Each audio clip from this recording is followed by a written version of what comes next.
दोस्तों, तकरीबन 12,000 प्रति माह कमाने वाला एक युवक वह बेहोशी की हालत में होता है। अचानक ही उसकी आंखें खुलती हैं और वह जब आंखें खोलकर देखता है तो वह एक आलीशान कमरे के अंदर था, आलीशान घर के अंदर था। और इसके बाद वह जिस बिस्तर पर लेटा हुआ था वह बिस्तर कोई सामान्य बिस्तर नहीं था, बल्कि वह इससे पहले उसकी ज़िंदगी में ऐसा बिस्तर उसने कभी देखा नहीं था। जब उसे उस पर हाथ फिरता है तो मखमली गद्दा देखकर एकदम से उसकी आंखें खुल जाती हैं और खुलने के बाद जैसे ही देखता है उसे कमरे के अंदर ऐसी कौन सी वस्तु थी, ऐसी कौन सी चीज़ थी जो दिख ही नहीं रही थी। बेहद खूबसूरत, लेकिन इससे भी हैरान करने वाली बात यह थी, वहीं पास नई एक सोफ़ा रखा हुआ था और सोफे पर 3 लड़कियां बैठी हुई हैं, साथ ही एक लड़की जो बिल्कुल फ्रिज की एकदम करीब है। उन लड़कियों को देखने के बाद उसकी आंखें खुली की खुली रह जाती हैं। दरअसल उन लड़कियों ने अंडरगारमेंट्स पहने हुए थे। इसके अलावा उनके सर पर, उनके तन पर कोई कपड़ा नहीं था। वो सोचने पर मजबूर था। उसे ऐसा लग रहा था जैसे कि सपना था, लेकिन वो सपना नहीं था बल्कि सच में एक घटना था।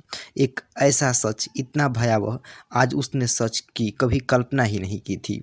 एक लड़की उसके पास आती है, गिलास में पानी देती है, कुछ गोलियां देती हैं, कहती है कि इनको खा लो। वो लड़का ना ना करता है, लेकिन उसे मजबूरी में गोलियां खानी पड़ती हैं।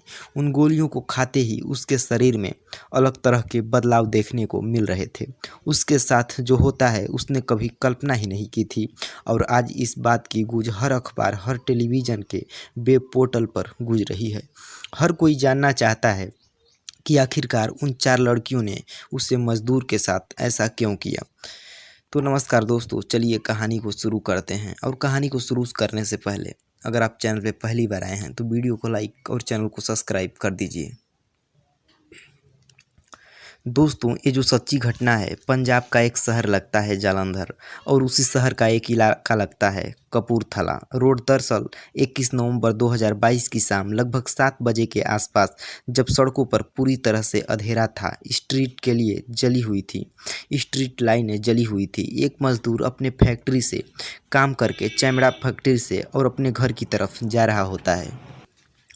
दोस्तों, तभी उसके बराबर में एक सफ़ेद रंग की कार आके रुकती है, और जैसे ही कार के रुकती है तो उस कार में से शीशा नीचे होते ही उस व्यक्ति की तरफ आवाज़ जाती है और कहती है कि भाई साहब सुनो, आपसे बहुत ज़रूरी काम है। दोस्तों, इसके बाद जैसे ही वो लड़का उस कार के पास पहुंचता है तो अंदर से एक पर्ची दिखाते हुए एक लड़की कहती है कि हमें इस पते पर जाना है, क्या तुम हमारी मदद कर सकते हो? हमें इस पते के बारे में कुछ जानकारी हो तो बता दो। वो कहता है कि मैडम, मैं तो एक चमड़ा फैक्ट्री में काम करता हूँ, मजदूर आदमी हूँ, ज़्यादा पढ़ा लिखा नहीं हूँ। ये एड्रेस कहाँ का है, मुझे इसके बारे में कुछ जानकारी नहीं है। मैं 400 रोज़ का कमाता हूँ, इससे ज़्यादा मेरी औकात नहीं है। जब इस तरह की बातें वो कर रहा था, अपनी बात रख रहा था, कि अचानक से उसके चेहरे पर कुछ ठंडी वस्तु आकर गिरती है, जिसको इससे पहले कि उसे चीज़ को समझ पाता, उसे केमिकल के उस चीज़ के बारे में समझ पाता, तब तक वो बेहोश हो चुका था।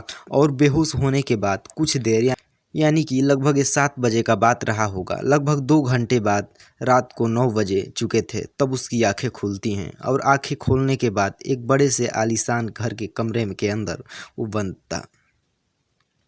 और दोस्तों, कमरे में सुख सुविधाओं की हर वस्तु थी, हर चीज़ थी। दीवार, जिस छत पर जिस जगह नज़र मार रहा था, उससे अपनी ज़िंदगी में उसने उससे पहले कभी नहीं देखा था। तभी एक लड़की उसके पास आती है। वो लड़की उसको कुछ गोलियां देती है, पानी देती है, और जब उसका विरोध करने की कोशिश कर रहा था तब उसे लड़कियों ने कहा कि तुम्हारे साथ वो अंजाम किया जाएगा जिसकी तुमने कभी कल्पना नहीं की थी। हाथ पैर पूरी तरह से उसके बंधे हुए थे, इसीलिए वो कुछ ज़्यादा कुछ करने की कोशिश भी नहीं कर सकता था। जब मजबूरी में आकर उस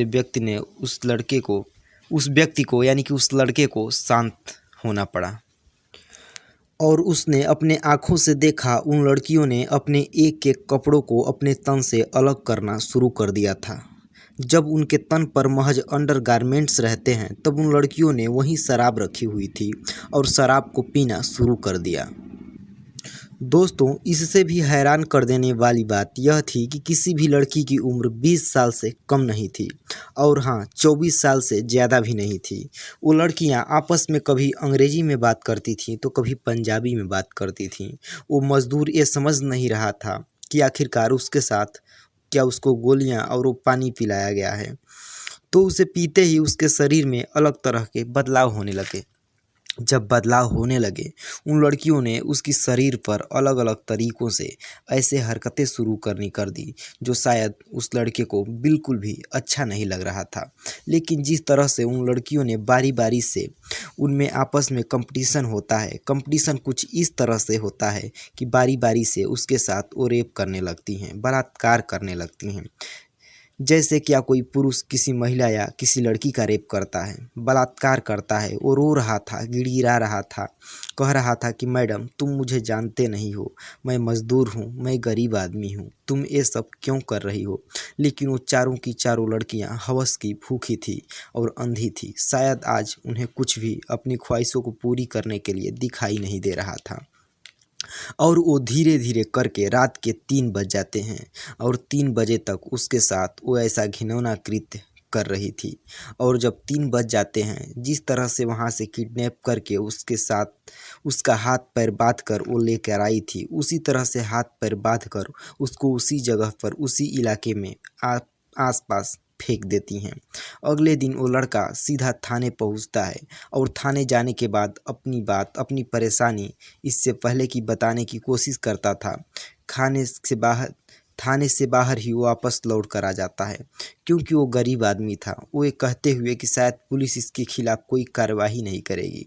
तभी वो लड़का अपने घर जाता है और घर जाने के बाद रात बीती हुई सारी बातें अपने घर वालों को बताता है। यही बात उसके घर वालों के माध्यम से बात मीडिया तक पहुंच जाती है। और जब बात मीडिया तक पहुंचती हो तो ऐसा कौन सा अखबार, ऐसा कौन सा टेलीविज़न या पोर्टल, फिर ऐसा कौन सी जगह थी जहां पर इस घटनाक्रम को पूरी जगह नहीं मिली। और जब लोगों को यह पता चला कि 4 बड़े घर की लड़कियों ने एक मज़दूर के साथ रेप यानी बलात्कार किया, तो वो भी रात 9 बजे से शुरू किया और सुबह के 3 बजे तक वो ऐसे ही करते रहीं। और उन लोगों ने ऐसे ही नहीं बल्कि उसे गोलियां खिलाकर उसके साथ करती रही थी।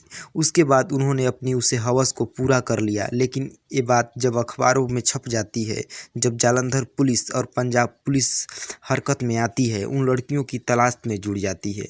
उसे इलाके की जितनी भी सीसीटीवी कैमरे हैं, जितने भी जगह हैं, उन सबको तलाशने की कोशिश की जा रही है, ताकि सफ़ेद कर के बारे में सफ़ेद बात पल ताकि जो सच्चाई है वो सच्चाई बात लोगों तक पता चल सके कि लड़कियां आखिर किस घर की थी, आखिर ऐसा उन लोगों ने क्यों किया। लेकिन दोस्तों, जब उस लड़के के पास पुलिस वाले और मीडिया वालों ने बातचीत करने की कोशिश की कि तुमने फिर दर्ज क्यों नहीं कराई, तो घर वालों ये कहते हो इनकार कर दिया कि हमारा अपना ये आदमी जिंदा वापस लौट कर आ गया, हमें इसी बात की खुशी है। वो चारों लड़कियां चाहती तो शायद इसका मर्डर भी कर सकती थी, इसको मार भी सकती थी, इसको नुकसान भी पहुंचा सकती थी, लेकिन उन्होंने इसके शारीरिक शोषण करने के अलावा कोई नुकसान नहीं पहुंचाया। इसीलिए हम कोई भी कार्रवाई नहीं करना चाहते हैं। वैसे भी हम गरीब आदमी हैं, महीने के 10-12 हज़ार रुपये कमाते हैं, इससे हमारा घर का खर्चा भी अच्छे से नहीं निकल पाता है, तो हम लोग केस कैसे लड़ेंगे। इस बात को जानना चाहता है जालंधर पुलिस को या पंजाब पुलिस को कि ये चारों लड़कियां कौन थी, कहाँ से आई थी, आखिरकार उन्होंने इसके साथ ऐसी गंदी हरकत क्यों की। क्या ये बात पहली बार ऐसा हुआ है या लड़कियां ऐसे ही रात को सड़कों पर निकलती हैं और किसी भी व्यक्ति को बेहोश करके अपने घर ले आती हैं। बहुत सारे सवाल हैं, बहुत सारे क्वेश्चन हैं, हर किसी के दिमाग में जानना चाहता है कि ठीक जैसे ही लोगों को इस बात की जानकारी मिली खबरों के माध्यम से, तब लोग इस घटना को लेकर चटकारे भी ले रहे हैं और हैरानी भी कर रहे हैं कि एक तरफ लड़कियों के साथ गंदा काम होता है, एक तरफ लड़कियों को हवस का शिकार बनाकर उनकी हत्या कर दी जाती है, और इधर दूसरी तरफ लड़कियां ही खुद अपनी हवस मिटाने के लिए लड़कों को किडनैप कर रही हैं। तो दोस्तों, इस कहानी को सुनाने का हमारा उद्देश्य किसी को भावनाओं को परेशान करना नहीं है, ना ही किसी को ठेस पहुंचाना है, बल्कि आप लोगों को सजग और सचेत करना है कि हमारे समाज में ऐसे ऐसे घटना हो रहे हैं और आप लोग ऐसे घटनाओं से बच सकें। धन्यवाद।